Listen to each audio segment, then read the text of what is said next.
Welcome to the Age Has No Limit podcast. If you're a person who is in your 40s, 50s, 60s, 70s, or older, who was taught to stay in your lane, or maybe you believe your age limits you from pursuing new adventures, exploring new destinations, or that business idea you've been nursing, I invite you to stay and listen to the Age Has No Limit podcast. I'm Patrice Davis, and I'm the host of the podcast. I'm a mom of three, the CEO of Grants Works Consulting, and the founder of Ready, Set, Go Consult, a consulting business accelerator. I started a consulting business at 49, traveled to multiple countries, found the courage to love again, and I'm just getting started. Each week, I highlight ways you can live on your own terms, share tips on how to start or grow a business, and I feature guests who chose to redefine their lives and live outside the box in their own way.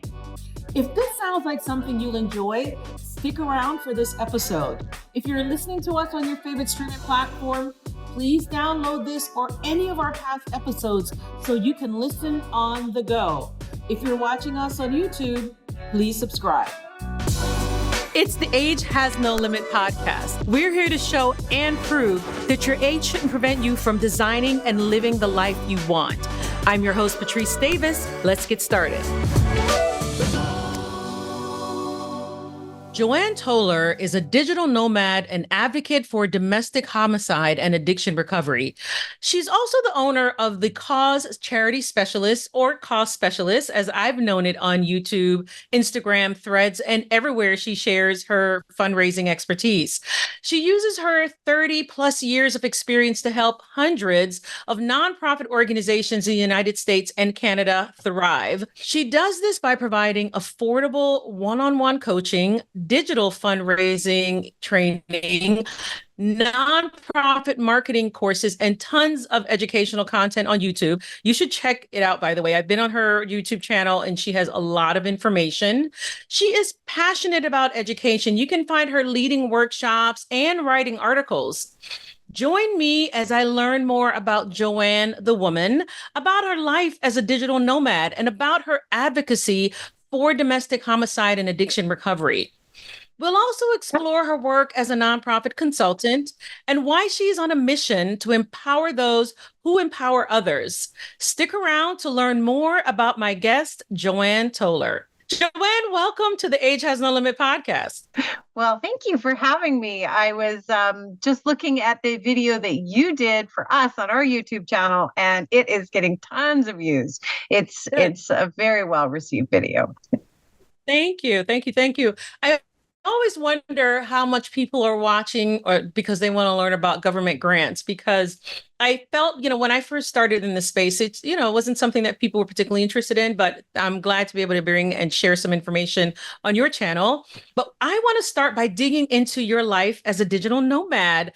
Tell us when you decided to become a digital nomad and what is that life like? It was about 3.5 years ago. My husband and okay, in full transparency, I hit an emotional bottom of sorts, and we just decided life is too short.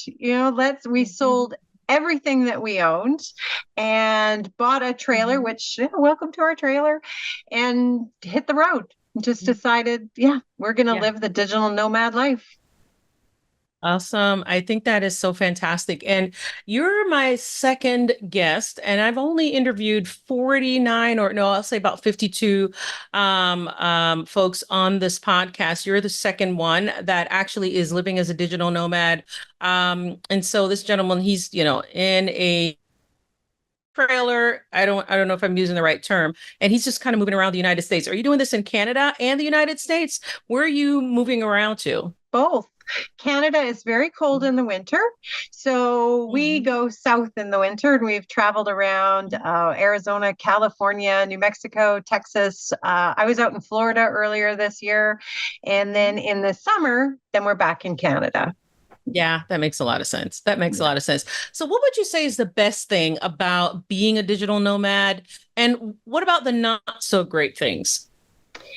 The best thing is when I take a break in the afternoon and take the dogs for a walk and just feel that gratitude in the sunshine and the warmth and the new adventures.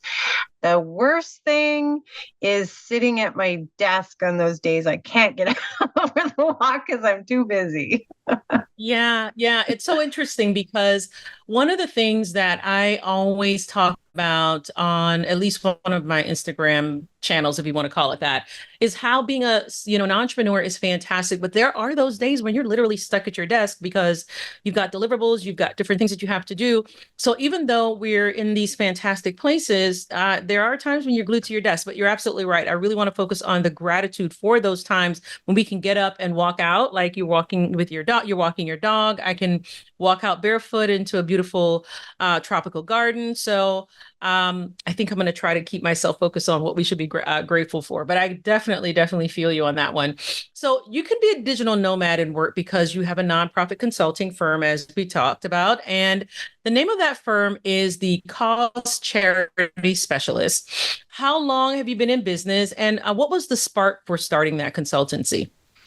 It actually started back in 1997. I was, that's when it officially started. My career in fundraising started in 1994. I was working for an online tech startup company. We were pioneering online database technology. And when the company went to IPO, I had a fit and I threw my keys at the boss and I quit like only a 24-year-old can. Okay. It was too much and so frustrating. And my aunt was working as a fundraiser. She was one of the first CFREs in our town. And she said, come work with me. When you're banging your head on your desk at the end of a day, at least it's for a good cause. Right? So I followed her into it and then ended up getting other clients and the consultancy was born. Yeah, I mean, I think that's fantastic. And one of the things I've noticed once I get a chance to start preparing for each guest, that's when I can really dig into them. And I'm like, man, her marketing is seamless. Like so just know that I pay attention to a lot of the details. I used to work in advertising. I used to work in marketing. I used to manage, global marketing campaigns. And while I'm not in that space anymore, I'm completely out of touch with the strategies. I can notice like seamless marketing. So I knew, there had to be some deep marketing experience, even though it was early in your career, but also as a CFRE. And I do want us to define what a CFRE is. A CFRE is a certified fundraising executive, right? And then it's an international organization. And definitely, I can see the expertise that you share. And again, the way that you share that information seamlessly because of your experience. So you're based in Canada and you likely have clients in both the US and Canada. What are the differences, assuming there are differences between, working on fundraising projects or, for Canadian clients versus your US based clients? There's not a lot of difference in terms of the strategy, but I do have to keep in mind some of the legal differences, some of the different tax implications. And so in Canada, it's very different than in the US. So in Canada, you can be a nonprofit, but you can also be a registered charitable organization, which is like the 501c3. And then to get that status is a lot more difficult in Canada. And then again, some of the tax questions. I had a client ask me about tax receipting events, which is very different than how we tax receipt things in Canada. So I just have to be aware of those differences. Interesting. So I'm going to follow back up on that. Let's say I host a fundraising event. I'm a nonprofit organization that provides housing for persons that are homeless. And I, have an annual fundraising event. And sometimes people are buying maybe some of the things that we're selling at the event. Maybe we're, selling, tickets for folks to enter the event at the event rather than, before. Are you saying that the way that folks, track the receivables at the events are different or pretty different from the way they are in Canada? Am I understanding that correctly? It can be. So if you are a nonprofit in Canada, you can't get a tax receipt. Nonprofits cannot tax receipt. Registered charitable organizations can tax receipt. So I think it's similar in the States and Canada, whereby you can only tax receipt for anything that is not of direct value to the participants. And then a sponsorship is another interesting one. In Canada, we cannot tax receipt if you've received some sort of marketing value. So sponsors either get the tax receipt for the marketing or they get just the recognition. So it's those are just some of the nuances.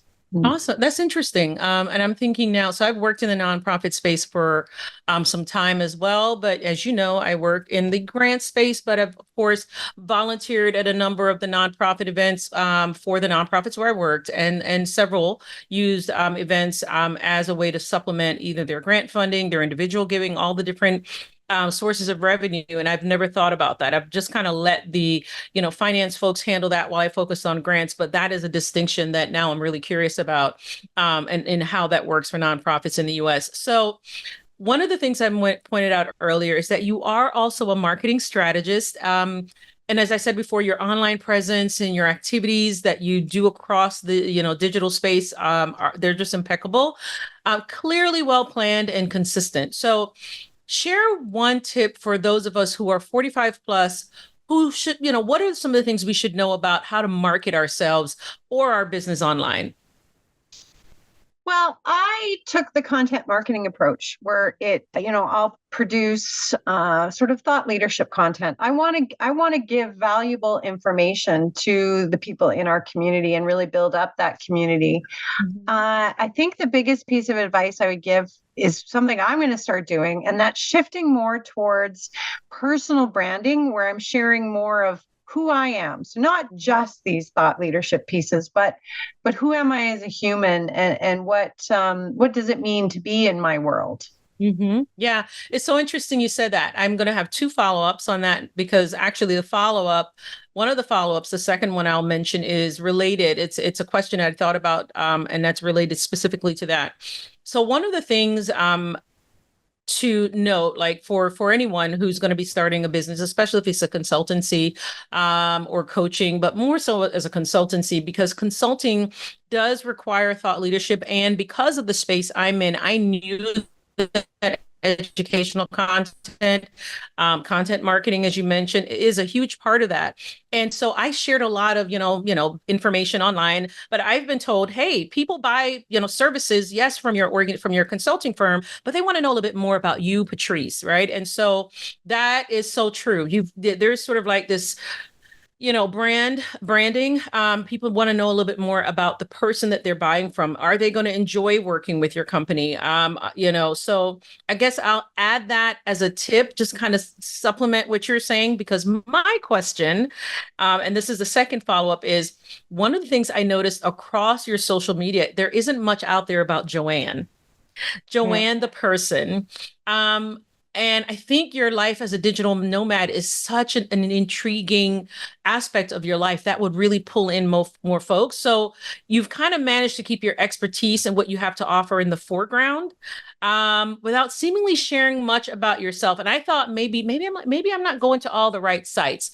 Maybe there's more about Joanne out there. And I was researching, and I was like, okay, well, she's been intentional about that. So do you consider yourself a private person? Or really, was it the strategy, content marketing, put myself in the background because people are interested in my content, not so much about me? What was your approach? It was a humility thing. I didn't want to be out there too much. They say put pictures of yourself out there and on your socials, and they want to see your face and do reels and all these things. And I just wasn't at a place where I was comfortable with that. Yeah. I'm starting to get a lot more comfortable with that, because who I am as a human, there's some things that we're going to get into a little bit later in the podcast that I wasn't comfortable sharing about myself for the longest time. And now I'm kind of loud and proud about it all. So, the stigma and stereotype, and just for example, I've been sober for a number of years. And I'm not embarrassed by that anymore. Yeah. Right. Yeah. I instead, it's one of my greatest strengths. It makes me better at my job. Right. It makes me better as a human. So absolutely. And for those organizations that work in that space, right? They are going to be so, I mean, just because you have that lived experience, you and I both know that on board many nonprofit organizations, they are trying to get people on their boards that actually come from the space that they're servicing. So, for example, I'm going back to the homelessness, is because this is probably because this is the first nonprofit I worked in. In many instances, nonprofit organizations that serve, for example, the homeless, want a previously homeless person on their board.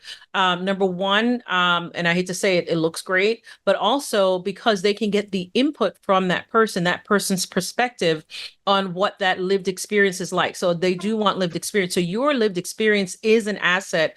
And I'm so glad that you yourself have come to that realization. Um, and so I'm kind of touched thinking about that. So for those of you who are listening and you'd like to learn more about Joanne and her work, visit causespecialist.ca. And remember, she's in Canada, so it's .ca, not .com. And follow her on Instagram at Cause Specialist and subscribe to her YouTube channel at Cause Specialist as well. You can also find her on LinkedIn. She and I are, following each other on LinkedIn. But on LinkedIn, you'll find her by searching for her name, Joanne Toller, Toller. Are you a consultant or coach who spends too much time trying to find the right tools or the right systems for your business? If you're like I was early in my consulting business, I spent a lot of time researching which project management tool I should use, which CRM system, which website building and hosting company, which accounting software, and what other tools are best for my business.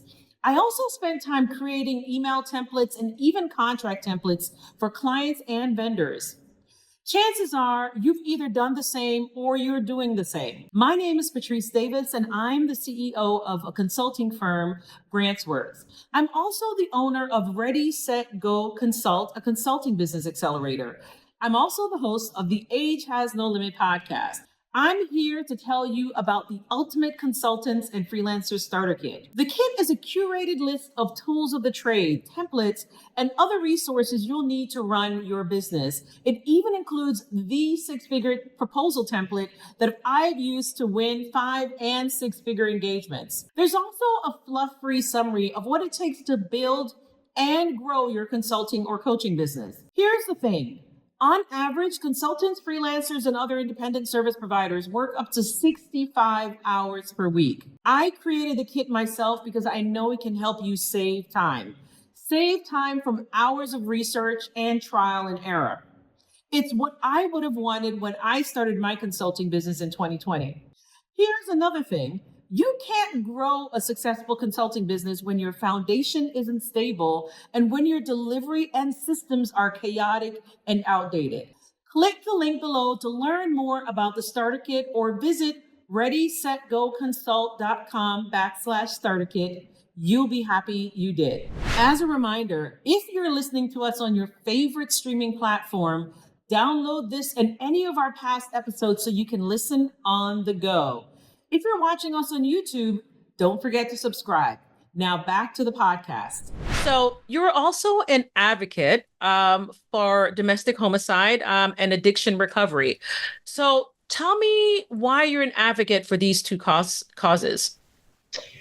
Well, the first I mentioned, I have that lived experience being sober and a member of the sober community for years now. The other one was because I lost my oldest daughter to domestic homicide.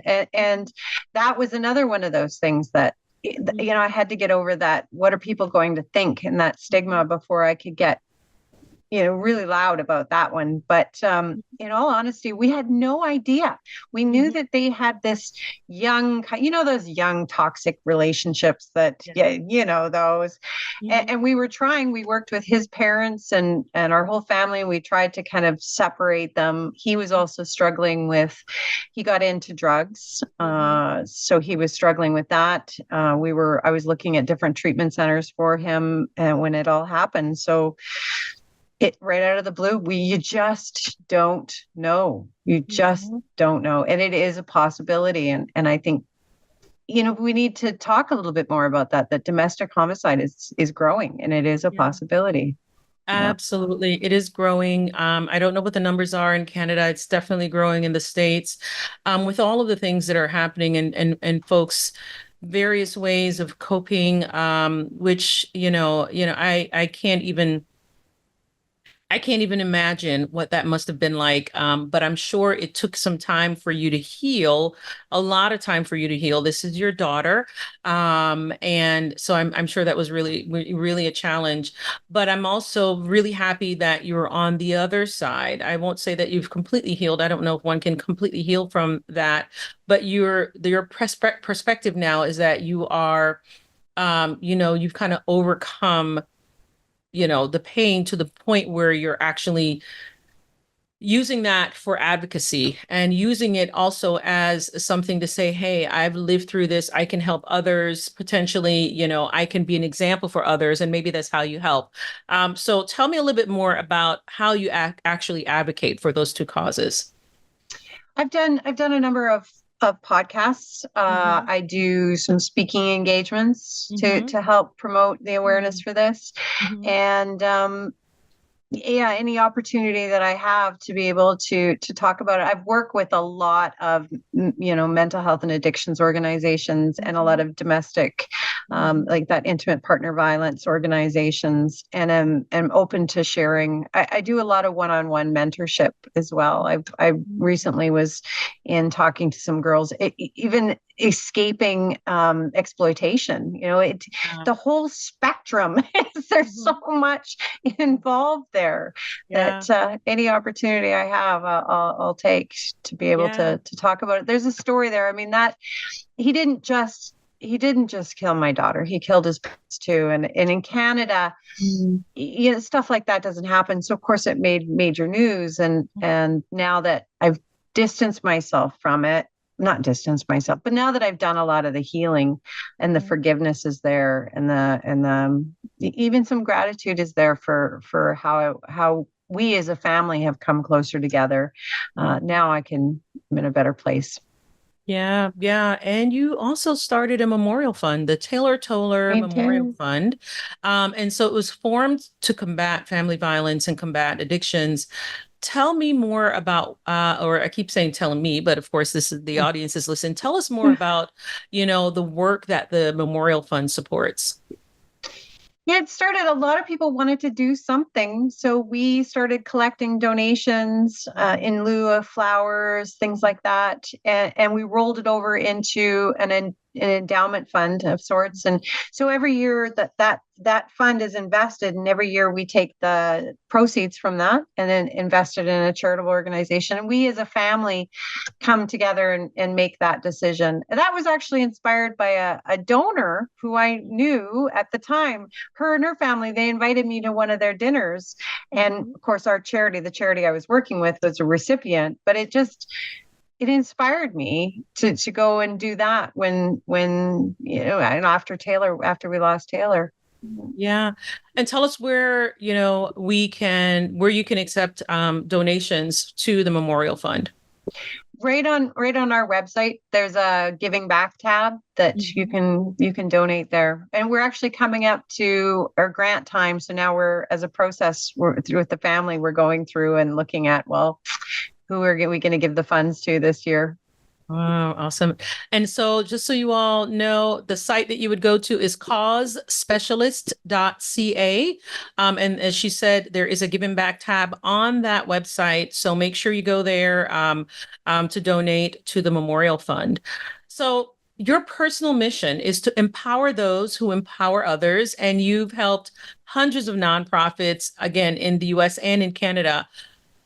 Share two of the successes or the two success stories that resonate the most with you of all the organizations that you've served. I don't know if you could potentially find two, but any two that come to mind. Well, I do know one fellow, because we've been working together the last couple of years. So 2 years ago, we embarked on his strategic plan. He was a young new nonprofit, and where is he going to go? What's he going to do? And now we're 2 years after doing that plan, and he's checked off pretty much everything. He's just blossomed not only as a nonprofit, but as a nonprofit leader. I'm so proud of him that he's been able to, like, we're almost ready to launch out in the next strategic plan. What's next for him? Yeah. Yeah. And the other would probably, just because it's a newer client, they came in, they did their fund development plan, and within, I think, just a couple of weeks of finishing off our contract with them, they had raised $30,000, and we're so excited about all the possibilities. And they were just the way they embraced it was heartwarming. Yeah, one of the things you may not know this, for those of you who are listening and you can't see Joanne's face, her face, she just started smiling, her face just lit up speaking about the two examples that she just provided. So this is clearly something you enjoy doing. Now, what do you think is the biggest fundraising roadblock for many nonprofit organizations? Well, skills and resources. I guess that's two roadblocks, but definitely, because I meet so many young nonprofit leaders. They're new. They have this beautiful, brilliant idea, and they want to change the world. And then you get into it, and you realize that it's harder to raise money than what we initially anticipated. So, how do we learn those skills? How do I take all of this 30 years of knowledge and make it accessible to these new nonprofits? That's the struggle. Yeah. So one of the things that, and I'm glad you brought this up. So there are some nonprofits that sometimes they may follow GrantsWorks on GrantsWorks. For those of you who don't know, GrantsWorks is the name of the consulting firm that I started almost 5 years ago, and so sometimes I'll see these amazing, like you said, some examples of amazing nonprofits that are being led by young folks that have an idea and they're making that idea come true. They're having an impact on a shoestring budget. And you're like, how can I help them? You're absolutely right. One gentleman, he started a nonprofit, and you've probably heard of him, where he actually goes, I don't know if he does this all over the country, but he goes to cities, and then he actually cuts the hair of homeless people, like right there in the street. He'll cut their hair. I mean, these are homeless and sometimes, addicts, and you'll see them sitting there. Sometimes they're kind of falling over, either from lack of sleep or, maybe the impact of whatever it is that they may have in their system. And their hair is matted. You can see that he literally just met them on the street and said, listen, I'm going to spend time with you. When he cuts their hair, he doesn't have gloves on. He's touching them. And then when he cuts his hair and then he gives them a mirror and they get to see themselves, you can immediately see the changes in their face. And I'm like, I want to help this young man. And so I'm mentioning him now, the name of him. I wish I remembered the name of his organization. When we air this, I'm going to show a couple of videos. I'm going to ask my producer, well, first reach out to the guy to make sure that we can actually do that. But that's just an example of one of those nonprofit organizations led by a young person making an impact in the lives of homeless people on the streets. So he not just cuts their hair and gives them a really nice shape up. I mean, he doesn't just cut their hair. He gives them like really nice shape ups. And it looks like he's collecting donated clothes. And so he has like a pop-up closet, and they get to walk into the closet, change out of the clothes that they have on, and have on nice, new, clean clothes and a new fresh cut with, their beard and everything looking really sharp. This man is doing awesome work. One homeless person at a time. And I brought all that up, and I'm still talking about it because I'm like, I want to do some, and I'm letting him know now, I want to offer some pro bono work. I want to work with this gentleman for, set number of months to help him, assuming he needs the help, really think through his grant seeking strategy. So the point I'm making is, I'm moved like you are, and I decided, you know what, I can help by providing pro bono work. And there are other things that I plan on doing myself, but I feel you. I'm still talking about it. I'm excited. Yeah, I love working in nonprofit space. So, all right, I'm done talking, guys. I'm off my soapbox, but this guy does amazing work, and I just wanted to make sure you all were aware of him.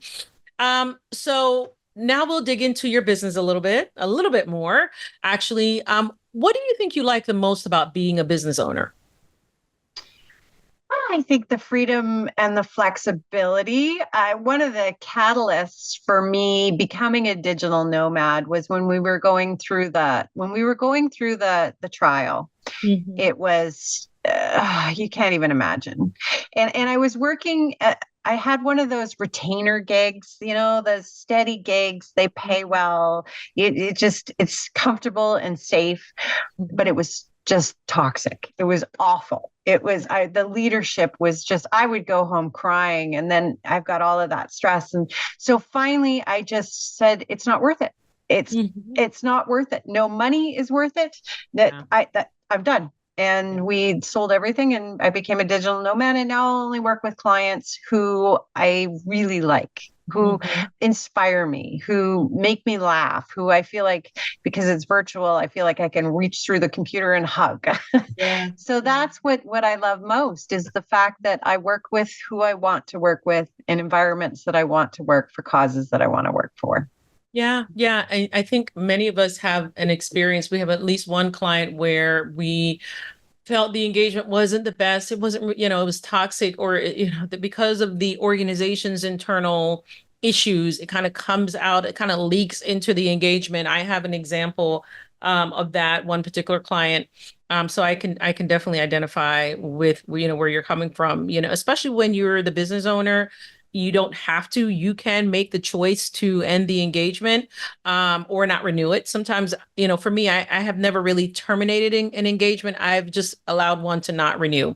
But I will terminate one if it gets crazy. But because we started this business for flexibility, and to utilize their experience and to help organizations. And if we see that, we're not necessarily moving in that direction. Thankfully, because we're the business owner, we have the ability to, make decisions on that. So I'm glad you brought that up. I'm going to stick around and talk more about businesses, because I'm a firm believer that those of us with expertise, years of experience, and the willingness to take a calculated risk should launch, consulting firms.